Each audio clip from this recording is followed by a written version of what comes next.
a otro plano todavía más profundo, plantear una oposición entre la ciencia y la fe.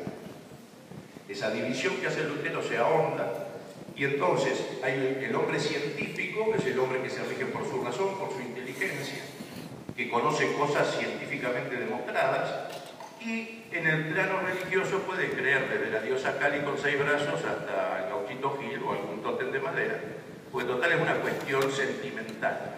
Queda relegada a la esfera sentimental y como mi mamá le rezaba mucho al ratón Pérez, yo le sigo rezando al ratón Pérez y no pasa nada, no hay problema. Veamos nosotros como católicos si realmente hay una oposición entre la ciencia y la fe. Y es algo muy cortito, no es necesario mucha profundización en esto. La definición esta está sacada del Catecismo Mayor de San Pío X, donde dice que la ciencia es el don con el que juzgamos rectamente de las cosas creadas y conocemos la manera de usar bien de ellas y enderezarlas al último fin que es Dios. O sea, la ciencia nos sirve para conocer este mundo que nos rodea, las leyes que lo rigen, y de esa manera usarlas para nuestro bien, para llegar a Dios. Es buscar la verdad por las cosas creadas. Camino que en cierta manera hicieron todos los filósofos griegos, ¿no? O la filosofía griega en sí, en conjunto. Se levantó con el pensamiento humano desde la nada hasta llegar a la divinidad. Conocieron al Creador por lo creado. La fe, en cambio, es una virtud sobrenatural infundida por Dios en nuestras almas, por la cual creemos ser verdad cuanto Él nos ha revelado y que nos propone para creer por medio de su iglesia. La fe, fíjense que a diferencia de lo que hablamos normalmente, que la confundimos con la confianza o algo así que pone uno, la fe viene de Dios. Nosotros le damos nuestro asentimiento, pero la fe viene de Dios. ¿Por qué? Porque nos va a permitir cosas que por nuestra propia razón no hubiésemos llegado a conocerlas, que no están en disonancia con lo que uno puede demostrar o pensar, simplemente son cosas superiores a las cuales no llegamos. Bien. De acá tenemos que ciencia y fe buscan la verdad, nada más que por caminos distintos. La fe es apegarse a la verdad y buscar la verdad por lo que Dios nos revela, la ciencia es buscar la verdad por lo que vemos creado en el mundo. Por lo tanto, esa supuesta oposición no puede existir, porque la verdad no puede contradecir a la verdad. Yo no puedo llegar a una verdad científica que niegue una verdad de fe. Ni va a haber una verdad de fe, aunque que no niegue, que niegue alguna verdad científicamente demostrada. Porque todo esto es obra de Dios, entonces Dios no se puede contradecir a sí mismo. De acá viene esto, antes de entrar con el método científico, con el tema de la evolución. Muchos de ustedes habrán escuchado, los que les interesa el tema, si se meten en páginas de internet habrán visto que hay muchísimas páginas antievolucionistas, la mayoría son de sectas fundamentalistas estadounidenses, y tratan continuamente, si bien hay muchos científicos importantes y han portado muchísimas pruebas muy interesantes, en última instancia siempre tratan el tema desde el punto de vista religioso. Es decir, dicen que si uno es creacionista no puede ser evolucionista, si es evolucionista no puede ser creacionista. Lo cual es un error. Es un error. Porque la evolución, como teoría científica, depende solamente de la ciencia, y la que puede demostrar si es verdadera o falsa es la ciencia. Está en otro plano de discusión. Fíjese que arriba quedó de la línea negra. Lo que se opone a la creación es la eternidad de la materia, un concepto filosófico.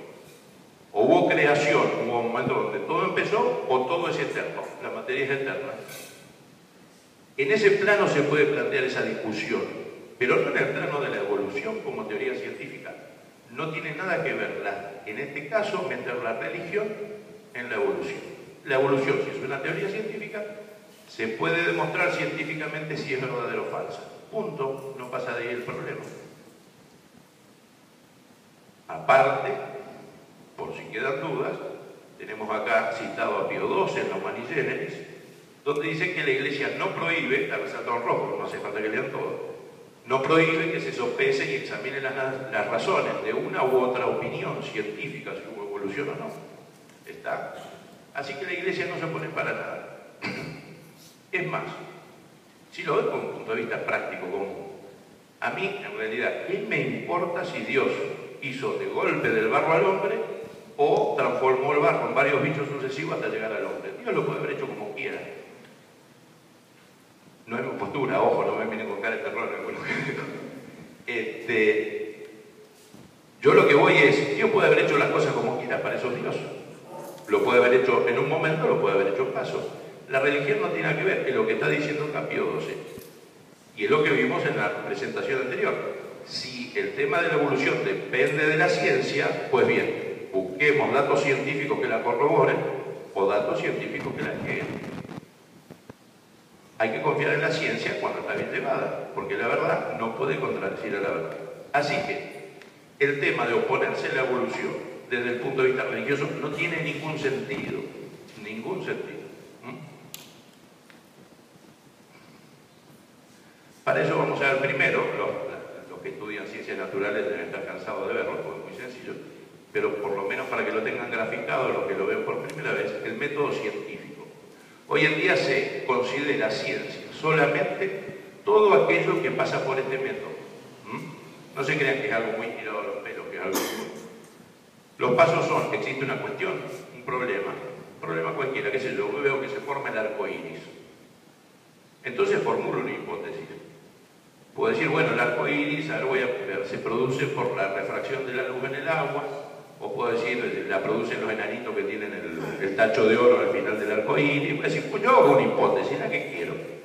El tema es que después la tengo que demostrar. Entonces busco cómo comprobar esa hipótesis. Para eso observo y experimento.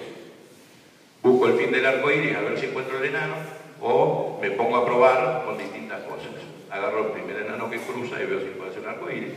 O si no, me pongo a experimentar. Muchos de ustedes, me imagino, alguna vez han regado y habrán visto que según en qué posición se ponen, se forma un arco iris.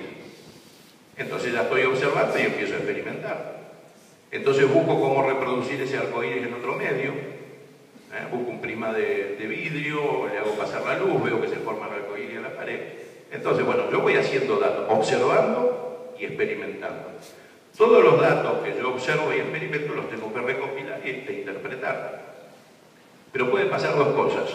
Supongan que yo soy el que pensó que el arco iris lo hacían unos enanitos con unos toneles con oro. Y los datos no van a demostrar mi hipótesis. Entonces, ¿qué tengo que hacer?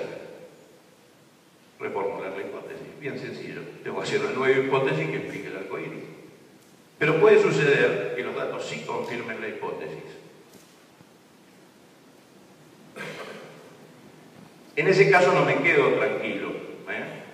No puedo, porque una vez hice el experimento y me dio un resultado, decir, bueno, esto es una verdad científicamente demostrada. ¿Por qué? Porque siempre hay muchas variables en un experimento que se nos escapan.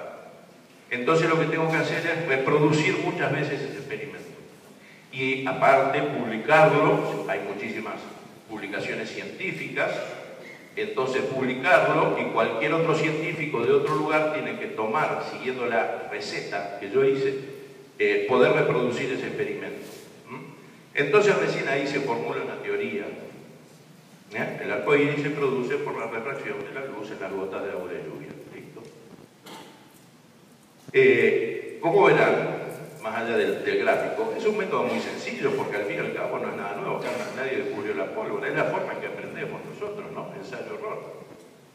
Un chico, si no sé, rompe el jarrón en la casa y viene la madre y le da un bofetón, la mira, no sabe por qué le hizo, va, rompe un vaso, le da otro bofetón, dice, no, cada vez que rompa algo de vidrio le voy a ligar, así que ya está. Metió un conocimiento científico en su cabeza.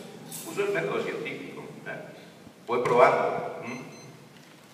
Bien, y este método científico lo vamos a ver ahora en un caso en particular que es el espontaneísmo, la teoría de la generación espontánea, que dice que los seres vivos se pueden generar de materia inerte, o sea, materia no viva. Hoy en día a cualquiera de ustedes le puede parecer ridículo esto, pero fue algo que creyó la humanidad desde siempre, y vamos a ver que hasta hace relativamente poco. Por ejemplo, el caso más patente es que todo el mundo siempre creyó que un cadáver generaba los propios gusanos que se lo comían. Producía por generación espontánea los gusanos que se lo comían. Como ejemplo de espontaneísmo puse a Johann van Helmont, no porque sea especial, fuera el único que creía esto. Todos los científicos de la época, los primeros naturalistas, creían en el espontaneísmo. Lo puse a él porque esta es una presentación que originalmente se hizo para chicos. Y es muy simpático Van Helmont, fíjense en qué época, 1500, 1600. En la historia es relativamente reciente, hace poquito en la historia. De hecho, yo iba al jardín de infantes. Van Helmont llega a hacer recetas para obtener, para comprobar la generación espontánea y obtener seres vivos. Una de ellas dice que si uno en un galpón, en un granero, en un lugar así medio abandonado, alejado de los seres humanos, pone un cajón, le mete trigo y lo tapa con una camisa sucia, incluso da la forma en que tiene que estar sucia, tiene que estar usada por un horticultor durante varios días, es decir, bien transpirada, bien inmundacia la camisa. Si uno lo deja, a los 21 días aparecen ratones.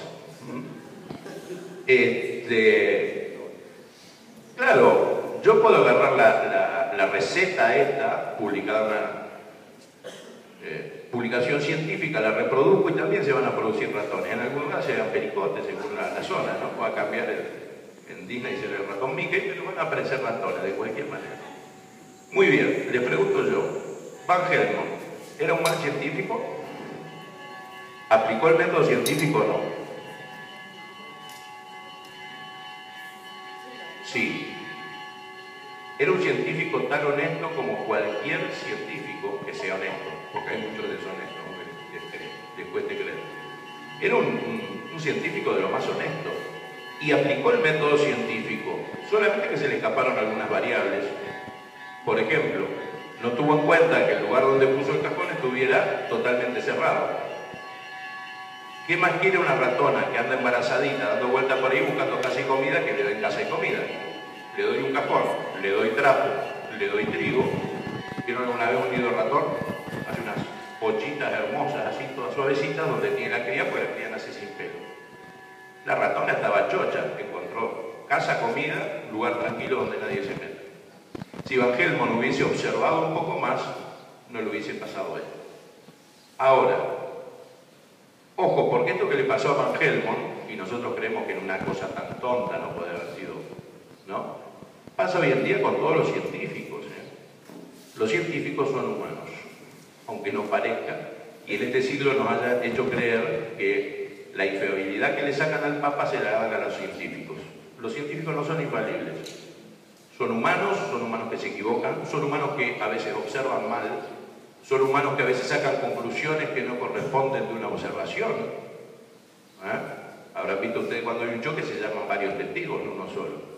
Porque todos vieron lo mismo, pero lo pueden describir de distinta manera. O pueden poner su subjetividad en lo que observaron y explicarlo de distinta manera. Bien, Van Helmont era tan científico como cualquiera a pesar de sus recetas de obtención de ratones. Tiene otras para obtener anguilas también muy simpáticas. Recién en 1600 y pico, Francesco Redi se opone él se oponía al espontaneísmo, le parecía que no podía ser, y también aplica el método científico. Fíjense, recién cuando decía el método científico no es nada complicado, miren lo que hizo. Puso un frasco y metió dentro un pedazo de carne. ¿Por qué hizo esto? Por lo que le decía antes, se creía que los muertos, la carne muerta generaba los propios organismos que se la comían. Entonces lo hizo con un pedazo de carne para demostrar que no era así. Dejó el tarro abierto y obviamente, ¿qué pasó? Vinieron moscas, pusieron huevos, salieron gusanos. Entonces, fíjense, esto no sé si lo van a llegar a entender porque es muy complicado. Prepárense. Puso una tapa. Puso una tapa y las moscas no pudieron entrar. Y al no poder entrar, no pusieron huevos, no se comieron la carne. Fíjense qué sencillo es a veces aplicar el método científico. Esto es lo es. Él demostró que si no se dejaba llegar las moscas, no había gusanos en la carne. Ahora nos parece tonto todo esto, pero fueron discusiones importantísimas entre científicos serios. Lo que pasa es que uno a veces está convencido de algo y cuando observa ese algo del que está convencido y no la realidad. Obviamente los espontaneístas no se quedaron contentos, dijeron, no, pero este experimento es trucho, no sirve. ¿Por qué? Y porque al poner la tapa, usted impidió que el elan vital, el principio vital que está en el aire, recuerden que en esta época no sabían que era el aire. Hay que ponerse a veces en el momento histórico. Nosotros ya sabemos que tiene oxígeno, hidrógeno, nitrógeno, dióxido de carbono, un montón de cosas. En ese tiempo no sabían nada de esto. Entonces dicen, al poner la tapa corta el principio vital y no entra, por lo tanto no se genera vida, pero él cambió el experimento de una manera muy sencilla, fíjense. Cambió la tapa por un mosquitero. El elan vital podía pasar por el mosquitero y nada más. Igual no se generaban gusanos. Bueno, listo, ya está. ¿Se destruyó el espontaneísmo? ¿Se acabó acá? No. Un poco después de estos experimentos de Reddy, Van Leeuwenhoek descubre el microscopio. El microscopio que él descubre es esta cosita que está acá, que funcionaba con una gota de agua puesta ahí. Realmente no sé cómo lo usaba, pero el que está en el medio es un microscopio moderno. Él con ese microscopio pudo observar una serie de un montonazo de nuevos seres vivos que no se conocían hasta el momento, que son los que aparecen abajo. Todos los animales y seres unicelulares, lo más probable es que haya visto paramecios, o sea, los más grandes de los seres unicelulares, más con ese sistema tan precario. Y como se movían, y eran tan chiquitos, le pusieron el nombre de animálculos, o sea, animales muy, pero muy pequeñitos. O sea, recién en esta época, después del experimento de Reddy, descubren a los famosos animálculos. Entonces, ¿se acuerdan del experimento de Reddy de la carne? Las moscas no generaban gusanos. Pero ¿qué pasa si dejan un pedazo de carne, aunque no lleguen moscas para generar gusanos? ¿Se pudre igual o no? Al tiempo se pudre. Y eso observaron los espontaneístas. Es decir, está bien, no se generan animales superiores. Una mosca, un gusano tiene que salir de una mosca. Pero ¿por qué se podría ver de igual la carne y se pudre? Entonces, John Needham, que es un irlandés, hace un experimento. O sea, fíjense, equivocados o no, todos están usando el método científico.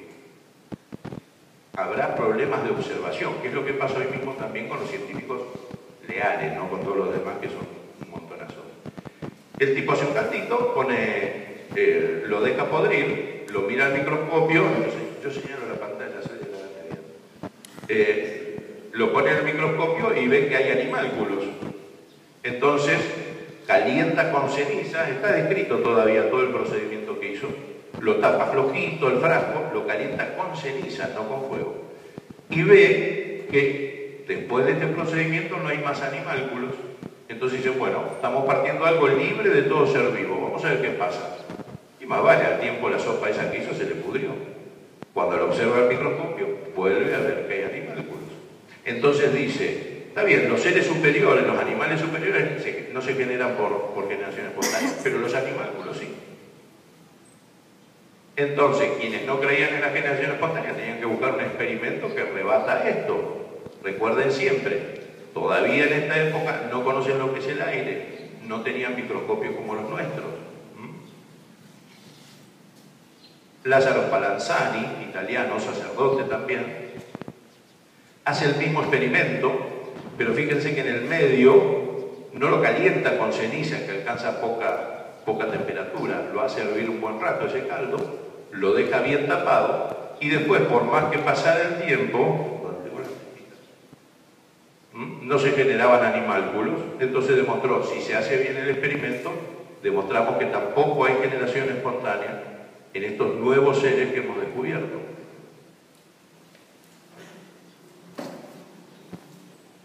¿De qué año era anterior? 1700, por ahí. 1729, 1799, recién en la historia, reciencito. Esto es más reciente todavía en la historia.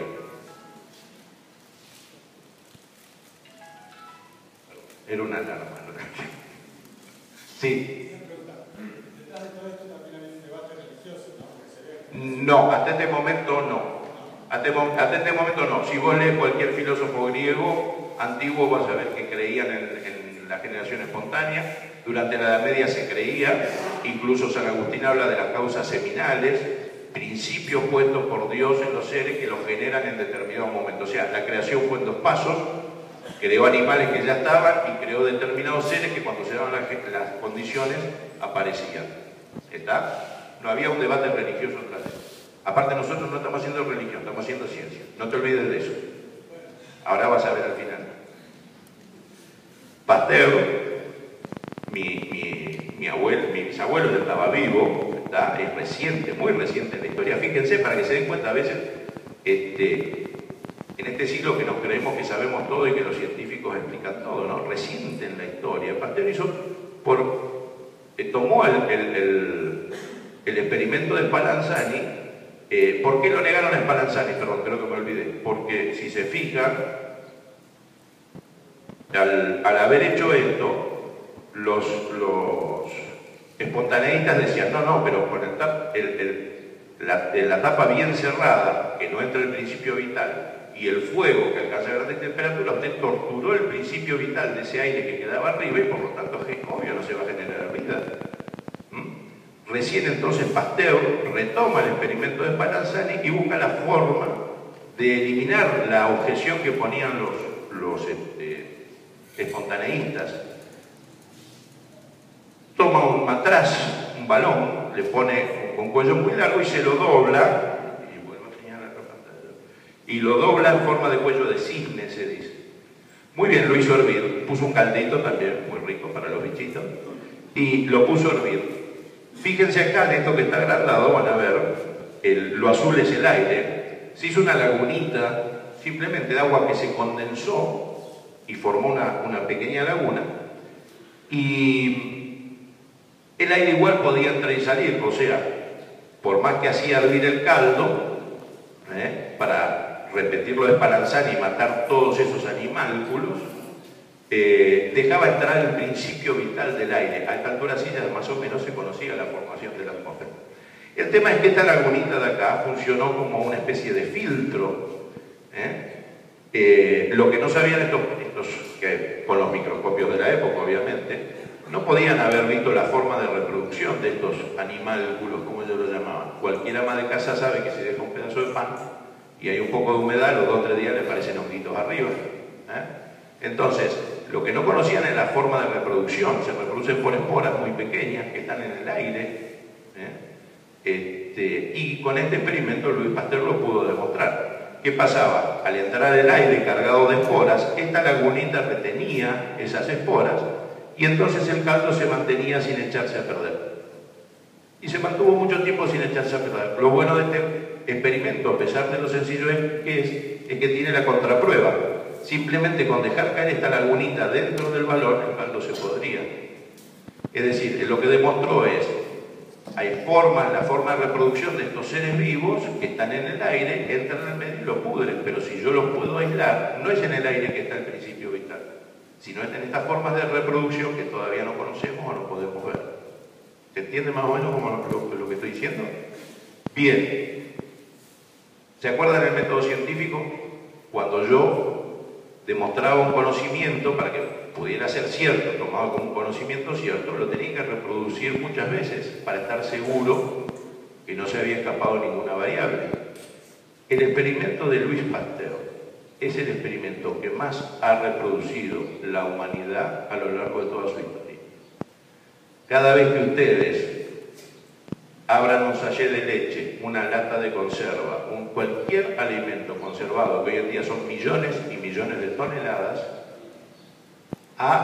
sigue demostrando el experimento de Pasteur. El experimento de Pasteur llega a la conclusión lógica: todo ser vivo proviene de un ser vivo.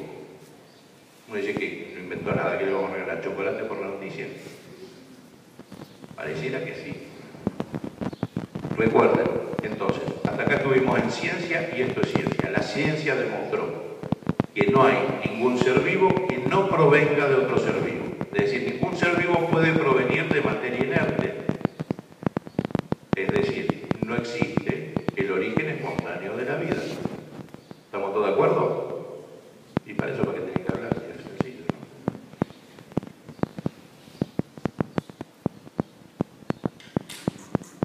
Este es un pequeño resumen hacia atrás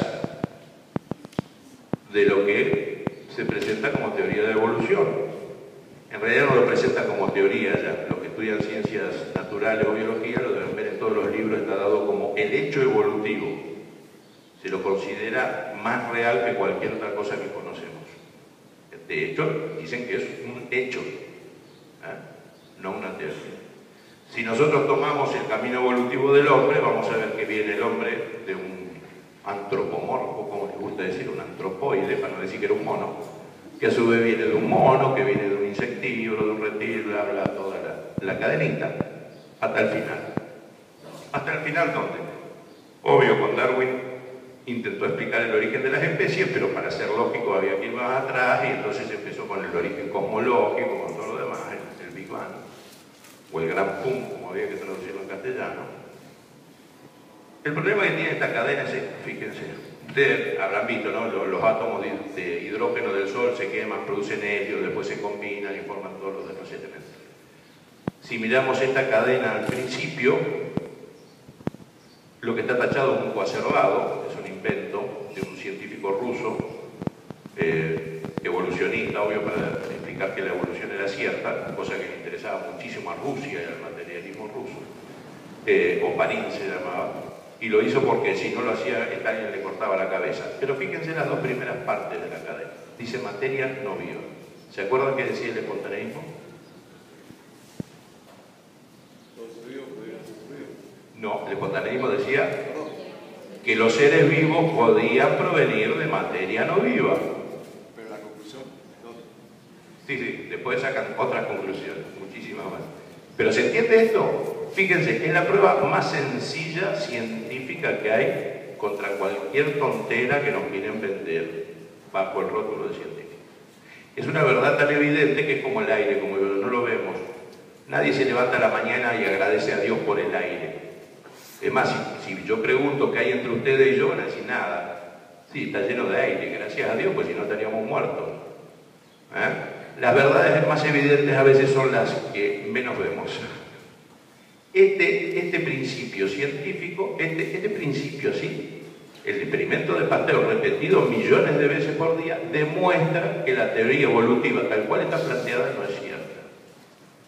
Y entonces uno se puede preguntar, ¿por qué meten el evolucionismo en todo? ¿Por qué no dicen que es una teoría y es un hecho?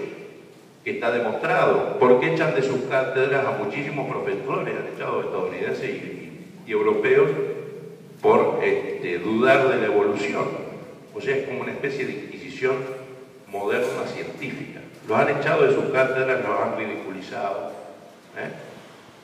¿Por qué se mete la evolución en todos lados? Fíjense que hasta, no sé si alguno ha tenido la desgracia alguna vez de ver los Simpsons, hasta Homero Simpson evoluciona, lo muestran en la propaganda. Nos meten la evolución por todos lados. Ahora bien, si científicamente podemos decir, hay miles de pruebas científicas, aparte que hoy no va a dar el tiempo para verlo, pero esta es la más sencilla y la más clara, porque es el experimento más demostrado que la vida proviene de un ser vivo. Y hasta ahí puede llegar la ciencia, hasta ahí llega la biología. Habíamos dicho que la ciencia era con las cosas que podemos conocer y comprobar, aplicando el método científico. Entonces, no nos vamos a meter en pruebas científicas porque, porque no hay tiempo, pero vamos a ver qué dicen entonces los mismos creadores de la teoría evolutiva, a ver si el fin por el cual nos quieren imponer esto es realmente que seamos más sabios y científicos o tienen otro fin atrás. El que está arriba, supongo que lo conocen, Darwin. Tiene frases como las que están ahí, que ustedes alcanzan a leer o quieren que se las lea.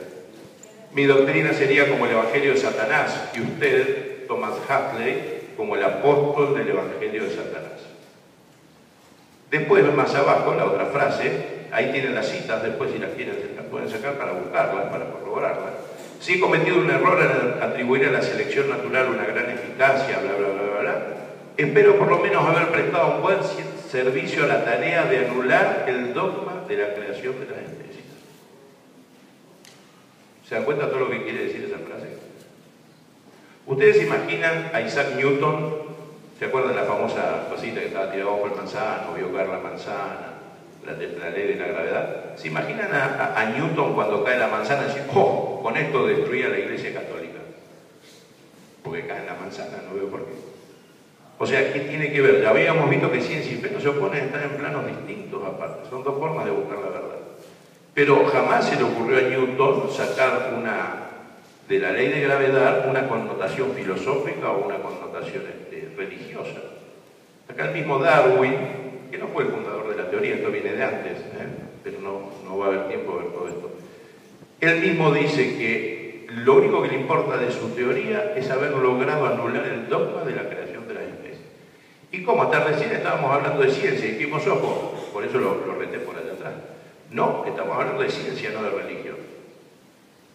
Son ellos los que meten la religión en el medio. O sea, yo le voy a mostrar varias frases de los más grandes evolucionistas, empezando por el padre de todos estos simios que bajaron de la palmera hace poco, que demuestran que ellos tienen fines religiosos, no nosotros. Cuando uno quiere hacer verdadera ciencia, y en ciencia no se ha llegado más allá que el experimento de Pasteur, los tipos se ponen verdes, porque el fin de ellos no es científico. No es que sepamos que si yo suelto el vaso acá se cae, y eso es ciencia. No, ellos no quieren meter otra cosa en la cabeza.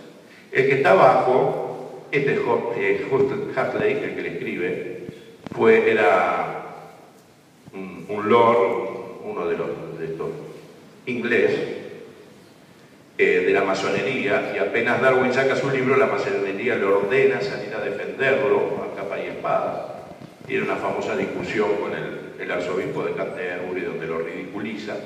Y como, claro, estaban preparadas las mentes para esta oposición entre fe y razón, obviamente los religiosos quedaron como idiotas y el hombre inteligente es científico, es sabio, es evolucionista. El otro que está del otro, lo llamaban el bulldog de Darwin por la forma en que lo defendía. El de acá es el Doberman de Darwin, porque era un alemán también loco de mente, que llegó a decir que Dios era un vertebrado gaseoso. Empiecen a ver las connotaciones, o sea, si la evolución es cierta, Dios tiene que ser algo que evolucionó, y es un vertebrado gaseoso porque está en la atmósfera, no lo vemos. Uno podría decir, bueno, esa frase de Darwin, de Haeckel o de Huxley, no tienen tanto valor porque fueron dichos en medio de una calentura de discusión entre uno y otro, entonces no tienen valor. Pero empecemos a ver qué es lo que dicen los más grandes, todos los que están puestos acá son los más grandes evolucionistas del siglo pasado y algunos que todavía están vivos.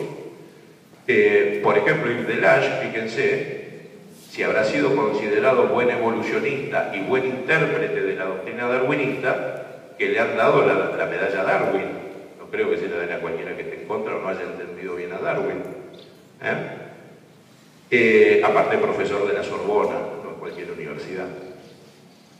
Dice, yo estoy absolutamente convencido de que uno es o no es transformista, no por razones obtenidas de las ciencias naturales, sino por opiniones filosóficas. Nunca leí que Newton dijera, yo estoy convencido que los cuerpos caen por una opinión filosófica, no científica. Pues cualquiera sabe que se patina y se cae, comprueba la ley de la gravedad. ¿Entienden lo que quiero decir? Fíjense que estas empiezan a ser confesiones de ellos, no por razones obtenidas de la ciencia. ¿Desde cuándo un conocimiento científico de las cosas me lleva a mí a decir todo lo que van a decir estos hombres después? O decir algo como esto, que yo tengo que creer en la evolución, no porque la ciencia aporte datos. La ciencia no aporta datos de esto. Por eso está convencido con la cuestión filosófica. Gounod, otro más. ¿Saben qué son las reconstituciones filéticas? ¿Vieron esos arbolitos muy simpáticos que hacen? Que ponen arriba un hombre, abajo un chimpancé, abajo otro monito, los árboles genealógicos. Bien, que es los inventó Haeckel, que estaba en la presentación anterior, y que fue el caballito de batalla para demostrar los evolucionistas cómo se iban cambiando las especies. Lo habrán visto con el caballo, es muy común. Bueno, él dice que son ciertas, dice puramente imaginaria, son ciertas solamente si uno cree. Yo en un conocimiento científico no necesito creer, necesito comprobarlo. ¿Por qué tengo que creer para que sea cierto? Evidentemente que hay otro fin que no es un fin científico. A mí me dicen los mirmecobios existen. No me gustó el nombre, digo no, no existen. Bueno, me suben a un avión, me llevan a Australia, mira, acá tenemos un mirmecobio. Yo no puedo negar una evidencia, eso no me lleva a ninguna conclusión filosófica, ni tengo que creer en los mirmecobios como si fueran hadas, dragones o brujas. ¿Existe o no existe? Punto. ¿Se comprueba o no se comprueba? Cuando empieza a pasar esto, se da cuenta que entonces atrás tiene que haber otros fines. Watson, otro más, vuelve a decir, miren, la evolución es una teoría muy acertada, no porque pueda probarse como valedera por evidencia lógicamente coherente, sino porque es la única alternativa a la creación.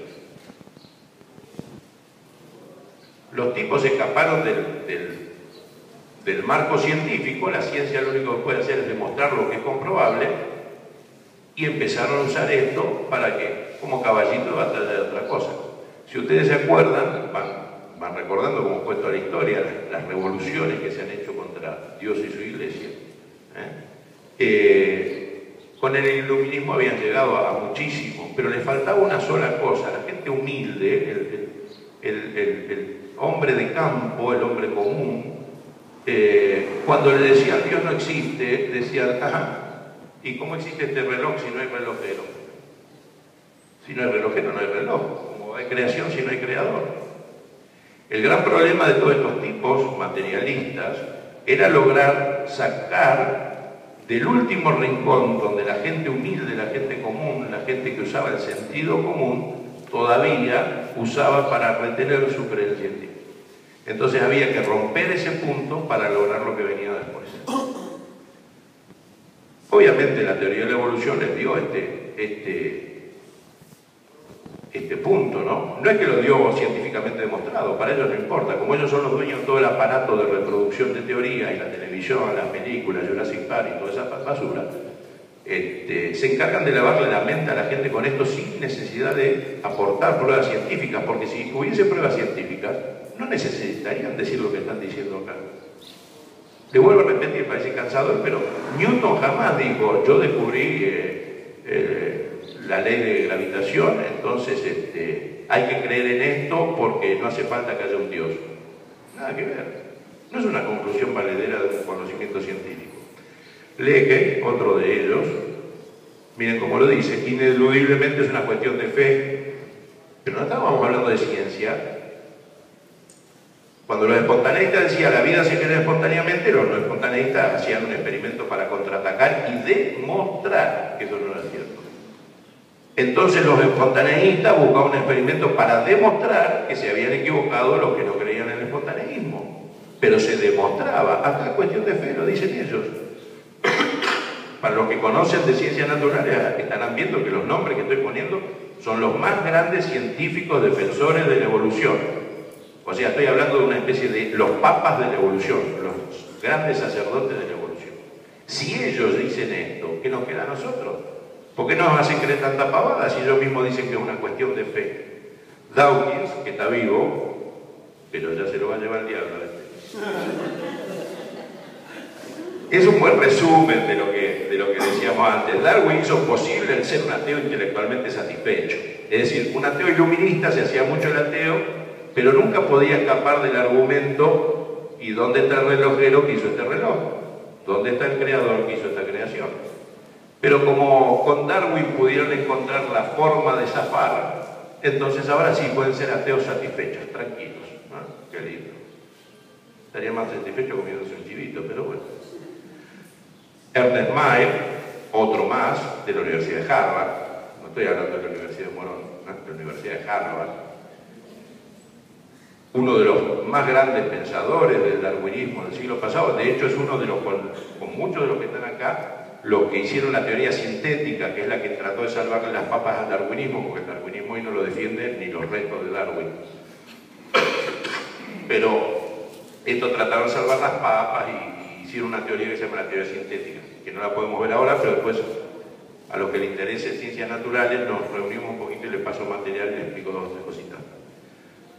Acá empieza a aparecer la verdad entonces de lo que hacen estos tipos. ¿Por qué nos meten la evolución, pero hasta en la sopa? Porque quieren cambiar el concepto de Dios. Las causas naturales, postuladas por los evolucionistas, separaron completamente a Dios de su creación. El nuevo modelo necesita un nuevo concepto de Dios. Hace falta convencer a la gente de otro concepto de Dios. Los que saben filosofía, historia y demás, vayan uniéndolo con todo lo que iba pasando por el otro lado, ¿no? Dios ha muerto, ha nacido el superhombre. Y ahora sí, ya que ellos meten la religión, vamos a meter la religión nosotros. Recuerden que en el Apocalipsis el anticristo se va a hacer adorar como Dios. Va a ser el humano divinizado. Digamos que esto le están preparando la cuna. Entre los evolucionistas más importantes aparece Teilhard de Chardin, sacerdote jesuita. A pesar de ser sacerdote, era tan evolucionista que no dudó en cometer varios fraudes con los descubrimientos que hacía para demostrar que la evolución era cierta. O sea, creía más en la evolución que en la verdad. Entonces fraguó muchas pruebas falsas para demostrar el evolucionismo. Y él mismo lo dice: yo creo en la evolución, es una fe. Es necesario forzar y superar las apariencias. De hecho, él las forzó bastante con esos fraudes que cometió. La evolución es una teoría, es un sistema, una hipótesis, es mucho más que todo eso. Lo único que puede ser más que todo eso es una religión. Obviamente, la religión materialista. Esto lo que le dio fue, digamos, la excusa científica. ¿Para qué? Para ser ateos satisfechos, como dijo Dawkins. Este es si los otros eran grandes pontífices, este es el papa de todos los papas del evolucionismo. De hecho, es el nieto del anterior, ¿se acuerdan del bulldog de Darwin? De Sir Thomas Huxley. Bueno, este también lo hicieron Sir. Parece que en Inglaterra se dedican a darle títulos honorarios a los que son más atorrantes. Este Julian Huxley, el nieto, ya totalmente desbocado, creyendo el triunfo total de ellos, ¿no? A nivel científico, de hecho, se habían dado el punto de ridiculizar y echar a todos los que no compartían la evolución. Fue el primer director de la UNESCO, ¿no? O sea, no es cualquier perejil. Miren lo que dice: en el tipo de pensamiento sobre evolución no hay lugar para los seres sobrenaturales. Yo pregunto, ¿qué experimento científico me permite sacar esta conclusión a mí? Ninguno. Ninguno. Es otro fin el que tiene. Los dioses son fenómenos periféricos producidos por la evolución. La evolución es la creencia en la que el hombre modela su destino, bla, bla, bla, bla.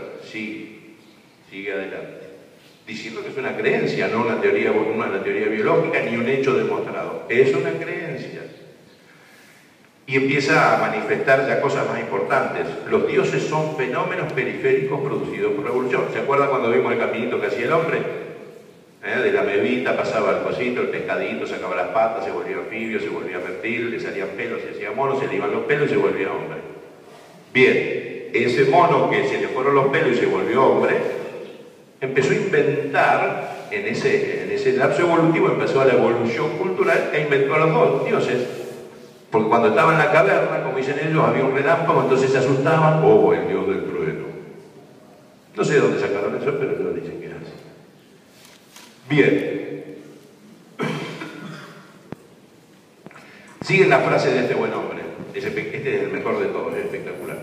Porque fue uno de los más grandes evolucionistas y el que más claro dice cuál es el fin de ellos, ¿no? Acá habla de coordinar las creencias y esperanzas del hombre nuevo. El hombre nuevo descubrió que no había Dios, que es el que enseñaba la iglesia. Lo voy a decir bajito porque es cura. Y los curas. Y perseguían con la Inquisición, según ellos, al que no lo creía. Entonces, no, este hombre nuevo, esperanzado, que vio que no hay Dios, que no hay freno moral para nada, que no hay ningún tipo de ley que cumplir, sino solamente ser feliz. Entonces, se va a juntar todo alrededor de este conocimiento que tenemos. De nuevo vuelve a decir acá, una nueva religión.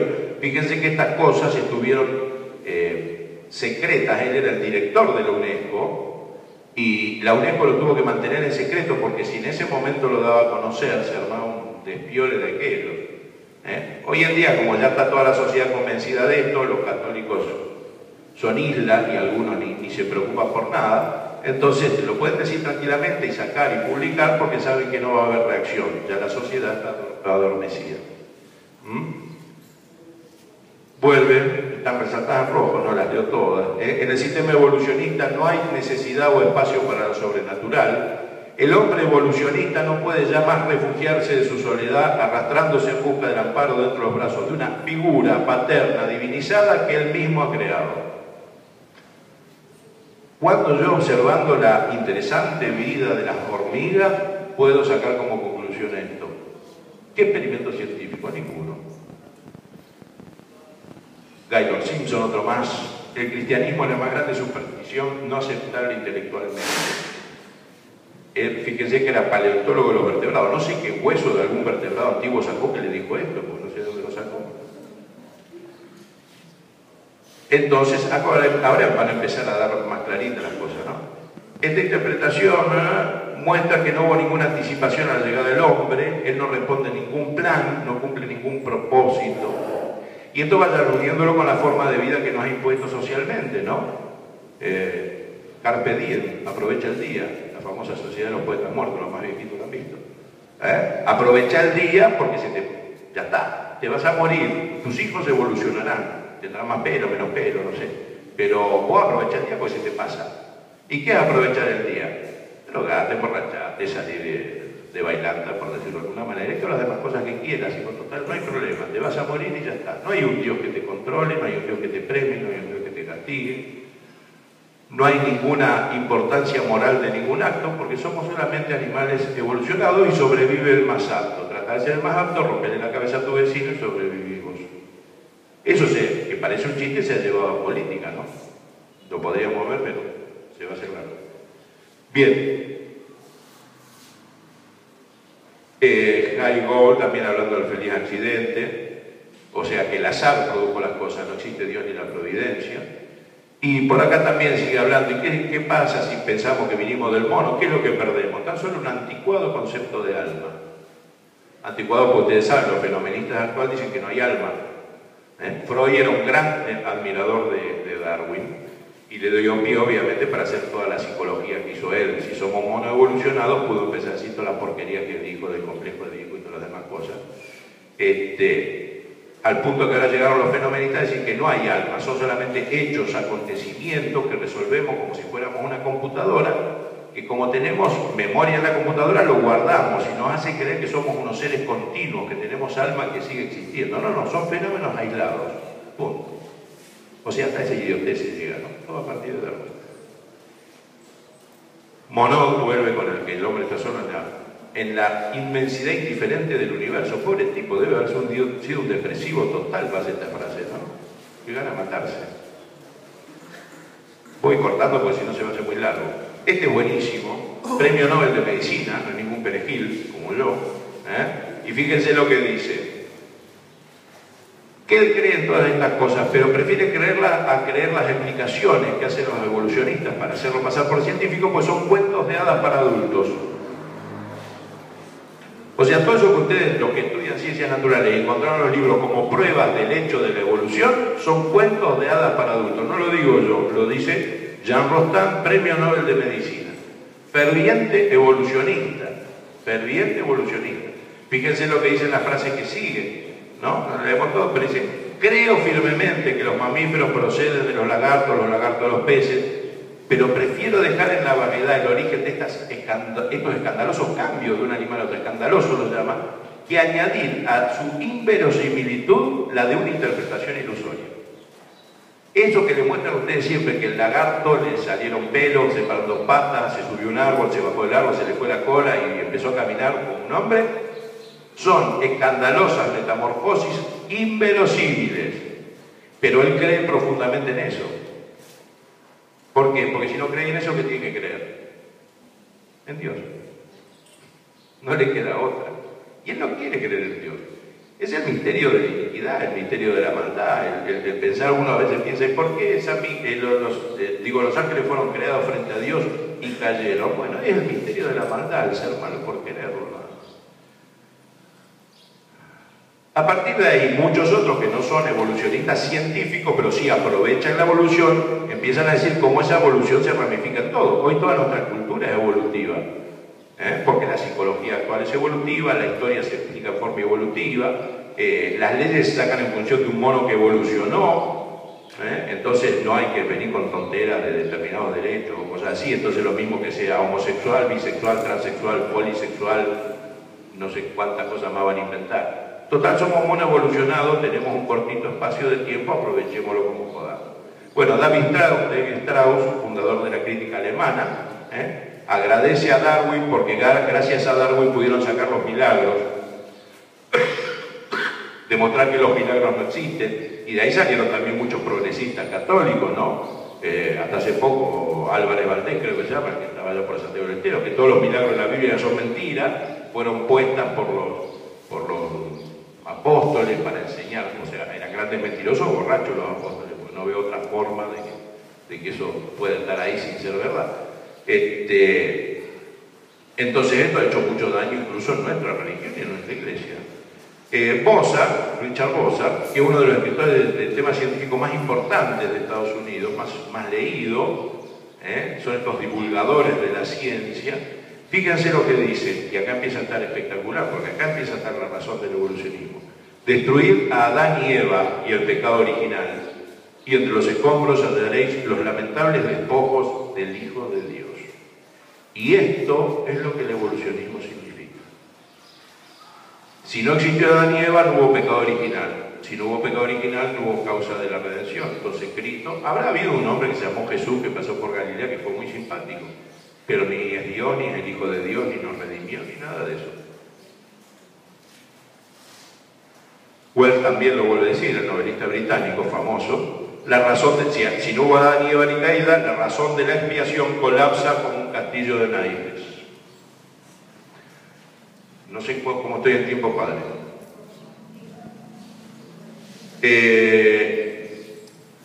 Acá hay algunos que con mucho criterio, ¿no? Empiezan no son cristianos, muchos de ellos, ni católicos. Hoy en día hay muchísimos antievolucionistas ateos, porque por lo menos como científicos los tipos son coherentes y dicen no hay pruebas de esto.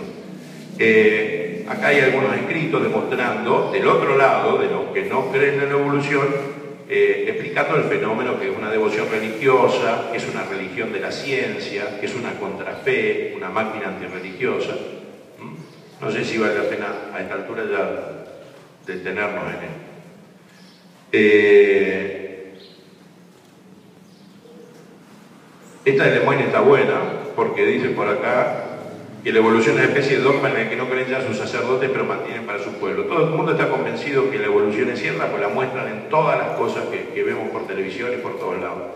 Sin embargo, las crisis que han tenido los evolucionistas a nivel científico y las peleas entre ellos son impresionantes, porque uno dice que tal cosa es prueba de la evolución y el otro dice no, esto no sirve para nada, la prueba es esta, y el otro dice, y se pelean entre ellos porque no tienen ninguna prueba. Ellos no creen en la evolución como ciencia, ya leímos todas las frases anteriores, creen por una cuestión de fe, no de ciencia. Lo que pasa es que tienen que tratar de disfrazarla de científico para que nosotros, que somos los perejiles que quieren dominarnos y hacernos vivir como monos, la creamos, si no la muestran de científico, la creemos. Chesterton dice, para tratar a un hombre como un animal no hay mejor manera que demostrarle que lo es.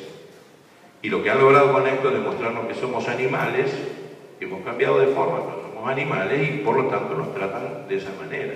Si no, hay que ver cómo trató Inglaterra, por ejemplo, a los negros en Sudáfrica, o a los hindúes, o otro montón de cosas. Los yanquis, como han tratado a los afganos, fue famoso, o los iraníes, en el caso de los prisioneros. Bien, Leguizamón, profesor acá argentino, cordobés, está viviendo en México, para mí es el que mejor resume en una sola frase todo el tema de la evolución. Es la que está abajo. El cuestionamiento al Adán del Edén apunta en realidad al Adán de Belén. Negar la historicidad del primer Adán implica negar la necesidad del segundo. Cristo no fue necesario. Bien. Entonces, lo que nos está mostrando como ciencia demostrada y como hecho, no lo es. Porque lo dice este perejil que está sentado acá adelante, no. Ustedes han visto las frases de los más importantes evolucionistas diciendo eso. No lo dije yo lo único que hice fue leerlo. Ellos solitos dijeron cuál es el tema de la evolución. No es un tema científico, es un tema religioso. Es el tema, obviamente, que da el principio pseudocientífico para poder llevar la vida que llevamos actualmente. Y en esto se puede poner por ahí con el palo. Bueno, a alguno le quiere hacer una pregunta a Perejil, tanto de la pelota. Grande el perejil, parece más un zapallo que un perejil, pero bueno. ¿Alguna pregunta a Carlos? Allá. Yo, algo capaz que me pregunta la pregunta, pero me parece muy visible todo el tiempo. Más allá de todas las cuestiones que hemos visto que están buenísimas, ¿cómo le demuestra a los chicos que siempre aparecen, los docentes, el hecho de la aparición de los descubrimientos del negro, del hombre, de todo eso, esas imágenes que... Bien, eso es bastante lindo, da para mucho, pero la mayor parte de los descubrimientos de esos neandertales, todos esos son hombres.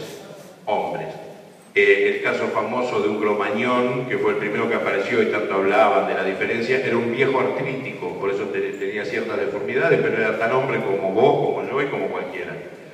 Que ha existido, que uno encuentra fósiles de animales que ya no existen, no hay duda, pero lo único que demuestra el fósil es que antes había animales que ahora no hay.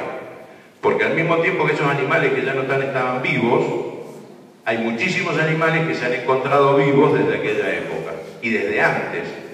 La mayor parte de los filum de invertebrados están sin cambio alguno desde que se descubren los primeros registros fósiles hasta ahora.